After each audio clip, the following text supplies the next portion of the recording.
I'm James and thanks for tuning in to eBuyer. In this video, I'm going to be taking a look at Seagate's FireCuda 530. This is a blazing fast Gen 4 NVMe drive with some incredible performance figures and the latest addition to the Seagate SSD lineup.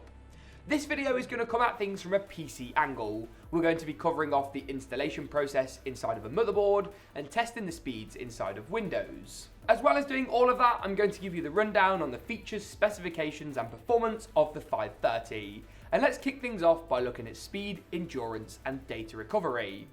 One of the headline features about Gen 4 SSDs is that much higher amount of bandwidth. The extra bandwidth allows storage makers like Seagate to give you the fastest chips on the market. This drive advertises speeds in the region of 7,000 megabytes a second on both the read and the write.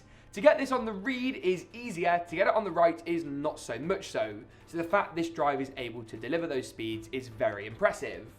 Alongside all of this, the drive has some of the highest levels of endurance seen in the Gen 4 market. Endurance basically means how much data can be written to and read from the drive. Unlike a hard drive which has a much higher endurance cycle, SSDs previously have had more restrictions in this area, and that's where the 530 really comes into its own. That over the lifespan of 10 years if you own the drive, or 5 years or whatever the time period is we're looking at, you can read and write lots of data. You can install one game and delete it for another one and then delete it for another one if you're changing out the titles most commonly installed on your fastest drive. The likelihood is this is going to be the quick drive in your system at 2 terabytes and you may want to change what's on it. Heck, video editors or content creators out there as well might constantly be working on new projects. One project 1 week gets deleted, a new one gets started, that's where the endurance comes in. Seagate are not only advertising endurance from a perspective of read and write, but also sustained speeds. Now those 7 gigabyte a second speeds we talked about earlier, which we will test properly in this video, are fairly commonly found actually on a number of Gen 4 drives. How many of those drives can sustain those speeds through the drive's lifespan is a different story, and that's where the FireCuda 530 has received rave reviews. You may pay a little bit of a price premium for that, but Seagate are confident that the price premium that you may pay is indeed worth it. One of the other big selling points of this drive is Seagate's included rescue data recovery. That means if you somehow have an accident with your drive and you snap it in half, or the drive has a very rare failure, Seagate will not only cover any warranty issues, but they will also endeavour to get as much data back as possible. That means you're protected in the event of a drive failure and just have that little bit of peace of mind.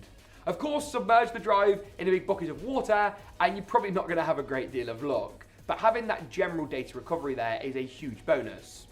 This drive in particular is the Heatsink version, meaning it comes with a built-in heatsink from EK Waterblocks, who are experts in cooling, but you can also get a non-heatsink version. Across the full range, Seagate have kept price parity in terms of how much extra you pay for the heatsink. They're charging around about a £20 additional fee for the heatsink, and this doesn't change based on the capacities you go for. AKA, if you go for a 4 terabyte drive, you're not going to suddenly pay more for the heatsink. Heatsinks are important depending on the use case of the drive and the motherboard you've gone for. In our build today, the heatsink's less important, as we've got some heat spreaders built into the board itself.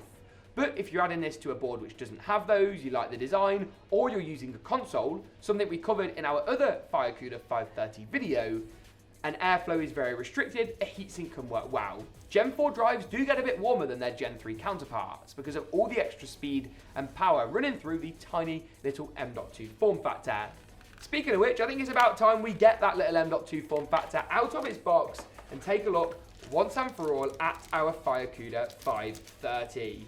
Here we go. Now that's actually pretty heavily weighted. The heatsink does add a good bit of bulk to the drive, but it's not overly large. You're not going to have any trouble fitting this in any slots or anything like that. The heatsink comes pre-installed as well, making things just nice and easier, super plug and play, and you get this cool orange accenting as well in the typical Seagate FireCuda orange. I think that's enough of the chatting though. I think the next step is to actually go ahead and install this into a system.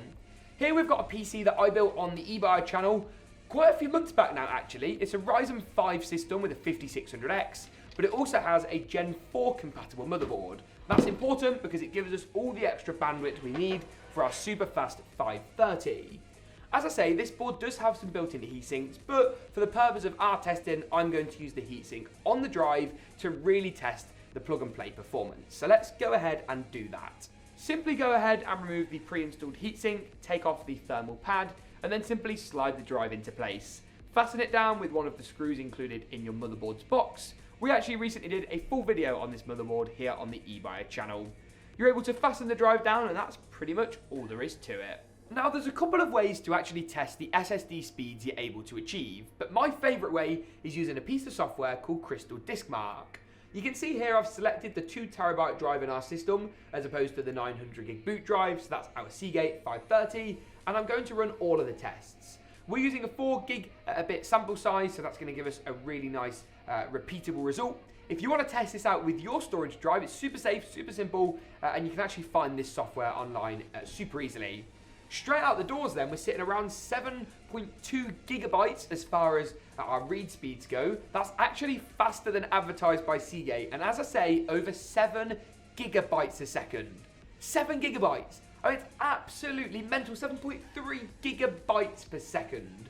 The testing will get more intense and test different sample sizes as we go further through, and then it will jump onto the write speed test. So let's speed this bit up and come back once we've got our write results.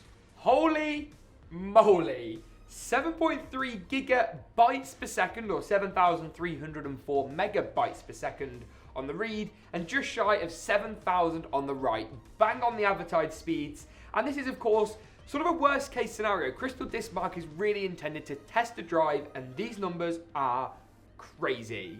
The 530 is, I mean, it's bonkers. You are going to pay a premium for it. You are going to pay more for the speed, for the heatsink, for the reliability, the endurance.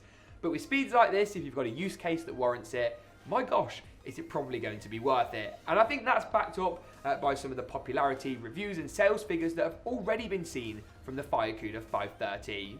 If you enjoyed this video, make sure to get subscribed to the eBuyer YouTube channel, give this video a like rating, and check out all the links in the description below as well. Thanks for tuning in though, and as always, we'll see you soon.